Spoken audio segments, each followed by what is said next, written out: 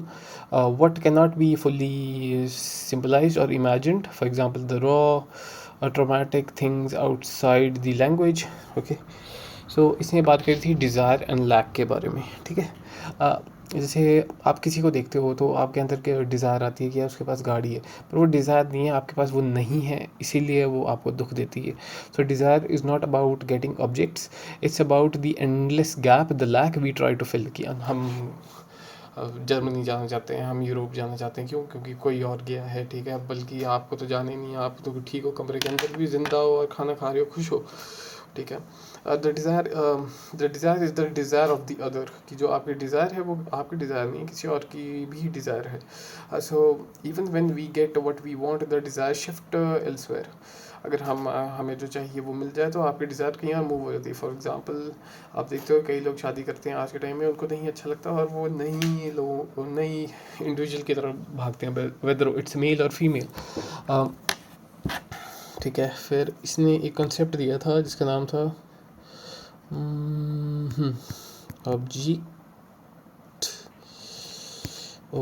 Object petite. अब ये क्या है? The attainable object cause of desire, a kind of spark that keeps us wanting. अब इसके बारे में हम पढ़ते हैं थोड़ा।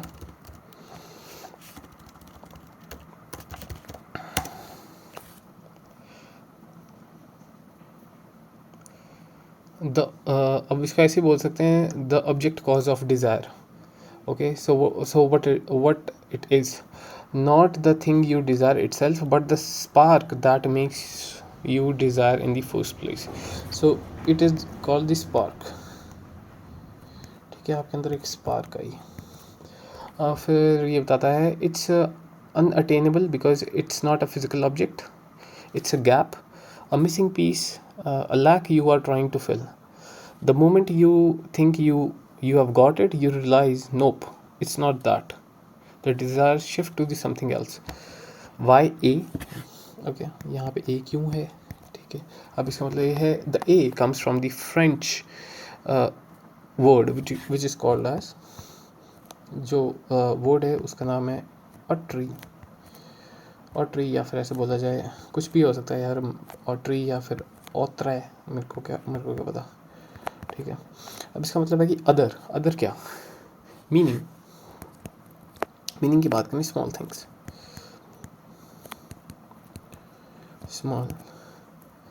थिंग्स और small other.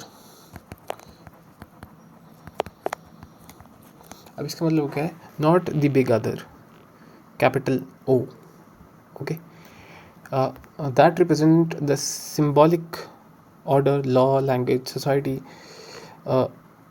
Object pitita is a personal, unique to each person psychic history. For example, अगर इस चीज़ को हम समझने की कोशिश करें, you think you want a specific watch, वो हो सकती है गुची, अरमानी, प्राडा, और may be something like Casio, but really what drives you is not the watch itself, but what it represent, a status, approval, a feeling of completion, okay. If I talk about love, in love you think you want this person, but what fuels your longing is some quality you can't pin down, maybe how they remind you of your early childhood moments or fantasies, okay. For example, आपकी कोई girlfriend हो सकती है, वो आपको चाहिए क्योंकि वो आपके कॉलेज डे को याद कराती है। फॉर एग्ज़ाम्पल, आपके कॉलेज की कोई क्रश हो सकती है जो शायद जर्मनी चली गई हो, पर आपको वो टाइम फील करना है, तो आप उसको सोचते हो, इमेजिन करते हो कि वो मिल जाएगी तो शायद मेरी लाइफ जो है कंप्लीट हो जाएगी, but it's not like this. In career you aim for promotion, okay, but once you get it, the satisfaction fades because the real desire was about recognition from the other, okay, not the position itself, कि आपको लोगों को दिखाना है कि हाँ मेरे को मिल गया है, पर आपको फ़र्क नहीं पड़ता कि वो IAS है या DC है या कहीं पे भी आप पहुँच गए हो, but it's powerful. Why it's powerful, और इसके बारे में बोलें कि वाई इट्स पावरफुल, क्यों है ये चीज़। ऑब्जेक्ट पतीता keeps us moving, creating, falling in love, competing, and it's the engine of desire. Okay, without it, desire would be satisfied and stop. And Lacan wants a world without desire is a dead world. क्या beautiful line बोलिए कि दुनिया a world without desire is a dead world. बोलने का मतलब है कि अगर आपके अंदर कोई इच्छा ही नहीं है तो आप भी ख़त्म ही हो जाते हो. सेम ऐसा है कि दुनिया में भी अगर नहीं है तो दुनिया भी ख़त्म ही है. Not physically but symbolically. Link to the name of father. एक इसका एक और कंसेप्ट है जिसको बोल सकते हैं हम नेम ऑफ द फादर. अगर आप कंटिन्यूसली कुछ टाइम तक रीड कर रहे होंगे तो आपको एक चीज़ रियलाइज़ होगी कि आप जितना आप रीड करोगे आपको लगता है कि आपको फिर भी नहीं आता. This is called as FOMO, and you keeps on reading something different now and then. For example, me, I love being curious, so I read multiple books, subjects, topics, depending upon what I really want to do, as per my own belief system and values. So इसका अब ये चीज़ मेरे को काफ़ी fascinating लग रही है कि भाई इसका मतलब क्या है, link to the name of the father. तो उसने बताया the name of a father set the rules and shape your entry into society. ठीक है, आपके पिता का नाम डिफाइन करता है the rules and shape your entry into society. For example, अगर आप आईएएस के फादर हो तो लोग आपको अलग तरह से देखेंगे.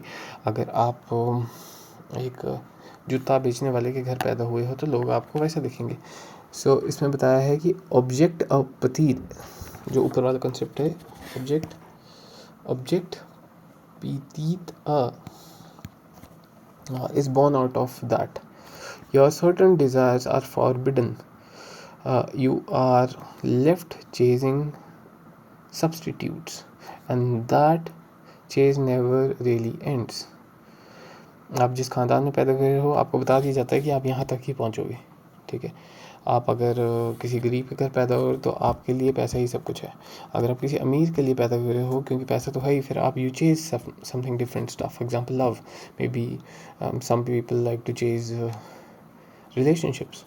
So object pitit is born out of that. Once certain desires are forbidden, you left chasing substitute.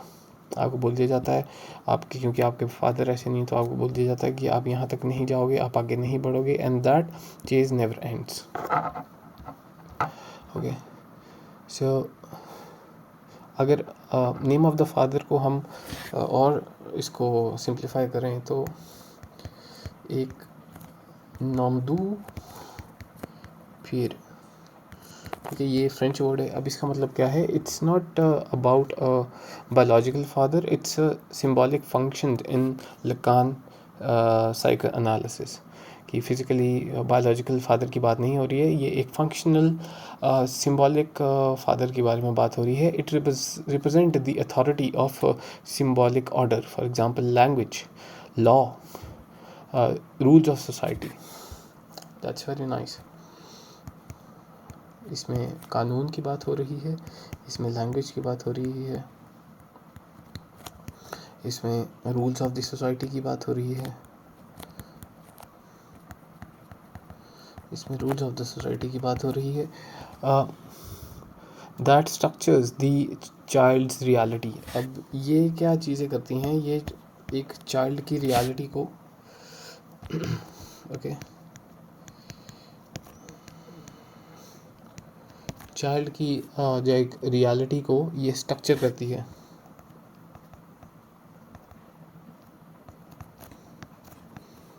That means it's what breaks the child initially unity with mother.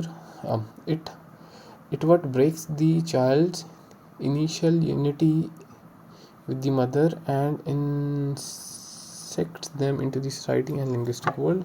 How it works इसके बारे में थोड़ा हम जान लेते हैं. In earlier life, the children had a fusion with the mother, the source of comfort, feeling and desire. माँ के साथ बच्चा जो है वो comfort feel करता है, माँ उसको खाना देती है, ठीक है, उसके दिमाग में desire भरती है. The name of a father is the intervention. It says you can't, you cannot have your mother completely. There's a rules, and you must take your place in the society. Okay, आपको mother के साथ नहीं रहने दिया जाएगा. कुछ society के rules है. You must take place in the society. आपको कुछ ना कुछ बनना है सोसाइटी में. The father can be real person, okay, a symbolic authority, for example law, religion and culture, or structural position in family and language system. Why it matters? It's how the Oedipus complex functions for Lacan. Instead of just sexual rivalry, it's about entering language and culture. Okay, so Oedipus complex जो है, अगर आपको पता होगा तो Oedipus DIPUS complex. तो Oedipus complex वो है कि बच्चे को जो होता है मम्मी के साथ प्यार होता है, पर पापा बीच में आ जाते हैं, तो पापा बोलते हैं कि भाग यहाँ से, आज तू स्कूल जा, ठीक है, पर बच्चे के अंदर अपनी माँ को लेकर एक सेक्सुअल डिज़ायर्स होती हैं, पर पापा जो बोलते हैं तू भाग यहाँ से, तू जा सोसाइटी में नाम कमा, ठीक है. तो उस चीज़ को लेकर ना बच्चा बाप से दुश्मनी करने लग पड़ता है, यूजली अ बॉय. तो अपने बाप को जो है राइवल मान लेता है कि मैं इससे बड़ा आदमी बनूंगा, और जब मैं बन जाऊंगा तो तेरे को मैं बता दूंगा, ठीक है. तो अंदर ही अंदर उसके लिए हेट्रेड पैदा हो जाती है. So instead of just sexual rivalry, it's about entering language and culture. अब लकान इसको इस तरह से बोल रहा है कि अपने पिता से लड़ने से को अलग कॉन्सेप्ट की बात ना करते हुए ये बोल रहा है कि about language and culture. Language and culture. Okay, so without the name of the father, the symbolic order doesn't stabilize. This can lead to the psychosis, because reality isn't anchored by the symbolic law. Okay, so इसमें जो Lacan का twist ये है,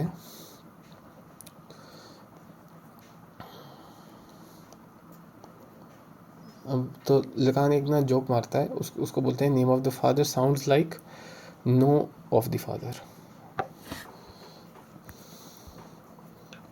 ठीक है. Name of the father कोई बोलता है ऐसे कि नो ऑफ द फादर, ठीक है. The no is the prohibition, the law that says certain desire like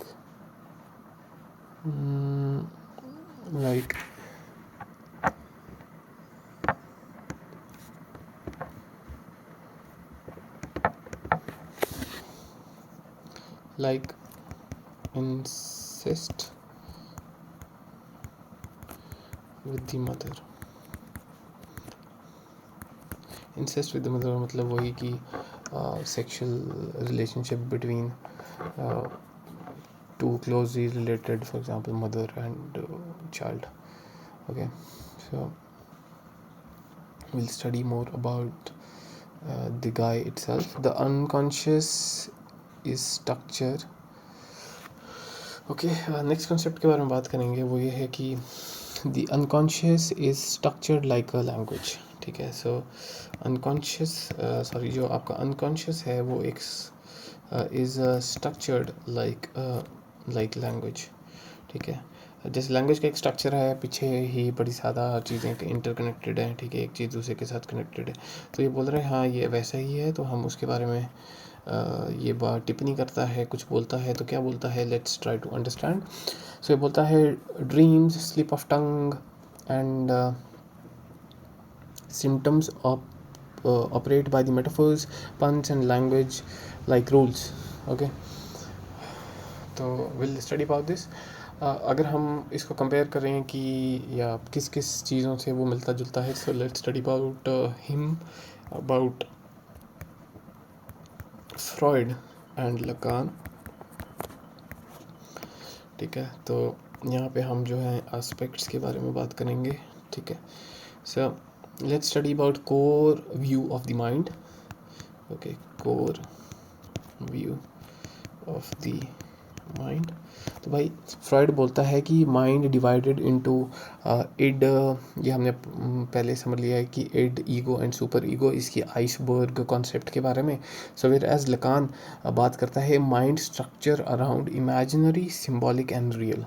okay, so हमने ये अभी पीछे जा पढ़ा था इस चीज़ के बारे में।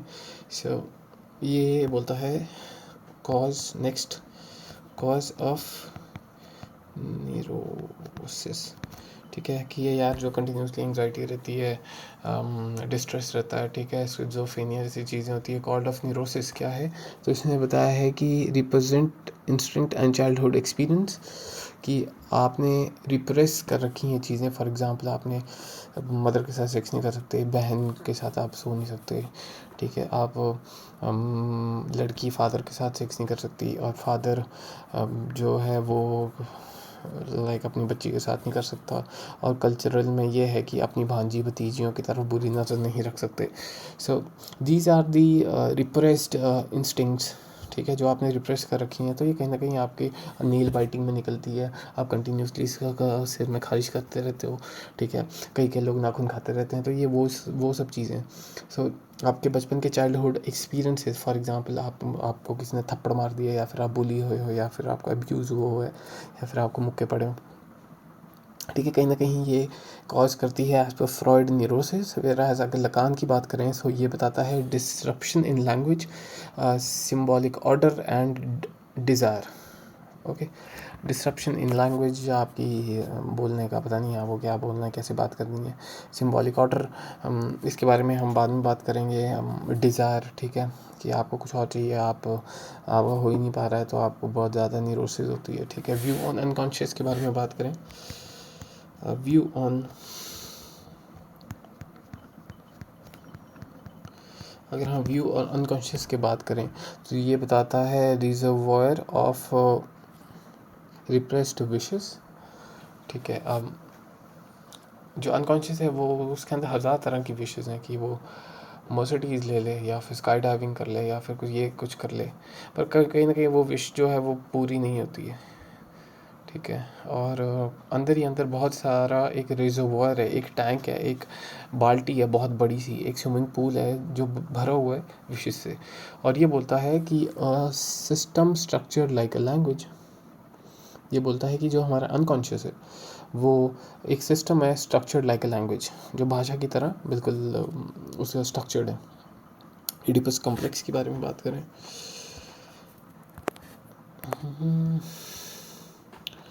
अगर हम बात करें इडिपस कॉम्प्लेक्स की, तो ये बोलता है कि यूनिवर्सल डेवलपमेंट स्टेज है।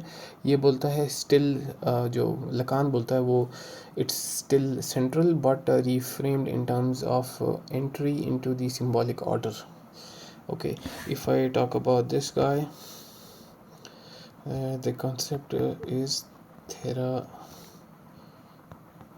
Therapeutic technique. अगर हम थेराप्यूटिक टेक्निक की बात करें तो ये बोलता है कि फ्री एसोसिएशन इंटरप्रिटेशन, इसकी एक बुक थी फ्रॉइड की, interpretation of dreams. Free association like आपके सपने में आपको आती है छिपकली, ठीक है। अगर हम बात करें थेराप्यूटिक टेक्निक की तो ये CBT जो आजकल चल रहा है, ठीक है, तो ये उसी के बेस के ऊपर ही बोलता है कि use of language, cutting sessions की। यूजली जो इसके सेशन होते थे जो लकान के, ये 5 मिनट तक चलते थे। ये ज़्यादा बात भी नहीं करता था अपने पेशेंट्स को, ये पेशेंट भी नहीं बोलता था, वो बोलता था यार ये इंसान ही है, जैसे फ्रॉइड उनको वो बोलता होता था कि ये मेरे पेशेंट्स हैं। सो he used to say that unexpectedly वो पूछ लेता था, focusing on slips and repetitions. अब ये जो है, जब आप अपने मतलब जो पेशेंट्स है, जो ह्यूमन से बात करता था, वो ये एक चीज़ के ऊपर देखता था कि बंदा फिसल कहाँ पे रहा है, कहाँ पे उसकी जीभ फंस रही है, किस चीज़ को लेकर बंदा बार बार बोल रहा है, ठीक है। तो लकान इन सब चीज़ों के ऊपर जो है वो फोकस करता था। अगर हम बात करें स्टाइल की, स्टाइल की। सो ये केस स्टडी बेस करता था फ्रॉइड, ठीक है, मेडिकल बेस करता था। वेराज अगर हम लकान की बात करें तो he is a philosophical style, linguistics style and often mathematical diagrams की फॉर्म में हमें समझाता था। अब मैं इसके ऊपर बात करता हूँ कि हाउ लकान रिफ्रेम्स फ्रॉइड। तो Freud saw the unconscious as biological drives and repressed content, whereas for Lacan, your unconscious is just like a language. Lacan saw it as a linguistic structure, meaning desire is shaped by language and culture, not just biological. Freud therapy was more like digging from buried memories, and Lacan was about analyzing the structures of speech and desire in the present. Okay, I hope I'm able to make sense about what I'm speaking. So काफ़ी ज़्यादा inspire था, बहुत ज़्यादा इसने काम किया है. We'll try to unpack everything about Lacan in the next upcoming videos. Definitely. क्या टाइम होगा यार. It's a pleasure to be born in such a beautiful times, and especially in Paris where everybody is so much curious. And because उस time यार France में तो अलग ही चीज़ें चल रही थी. पोस्ट स्ट्रक्चरलिज्म आ चुका था, लोग क्वेश्चन कर रहे थे हर चीज़ को. लोग आइडेंटिटी कैसे फॉर्म होती है, मीनिंग कैसे फॉर्म होता है. अब लोगों को फ़र्क ही नहीं पड़ता था कि ट्रूथ क्या चीज़ है. हार्डली लोग बोलते हैं कि क्या करना हमने ट्रूथ, क्या चीज़ें हम डीकंस्ट्रक्ट कर सकते हैं. जैसे डरीडा आया था. रिचर्ड रोटी की बात करें, वो अमेरिका में वो बोल रहा था कि भाई जब से ये ज़मीन का टुकड़ा लोगों ने ख़रीदना स्टार्ट कर दिया तब से ऐसी तैसी हो चुकी है. मतलब रोटी अमेरिकन था तो डेफिनेटली कैपिटलिज्म वाली साइड जाएगा ही जाएगा. So nevertheless, this was my tribute to Lacan and his work. I'll try to unpack all about this great guy in the upcoming videos. I'll try to make every videos within the 1 hour of time. Thanks.